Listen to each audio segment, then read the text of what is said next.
This is a tour of a 2-bedroom garden-style floor plan here at Mill Street Village. This is a 2-bedroom, 1-floor floor plan. As you walk in, you've got the entry and the kitchen here with electric stove and oven. There is garbage disposal in the sink, a microwave provided, and a dishwasher, as well as the fridge. Coming around here into the living room, you have a spacious living room with an eat-at bar into the kitchen. There's a window and in-wall heat and AC, so you don't block your window space there. Headed down the hall, we have the master bedroom here. There is some built-in storage in these cabinets as you come in. And you have quite a large bedroom.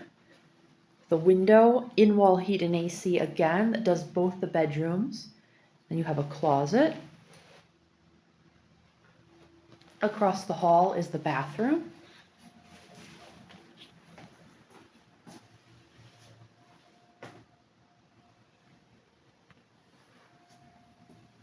And then you have the bedroom.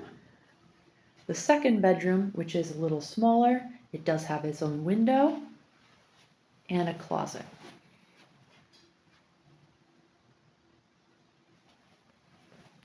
And that is the 2-bedroom garden-style apartment.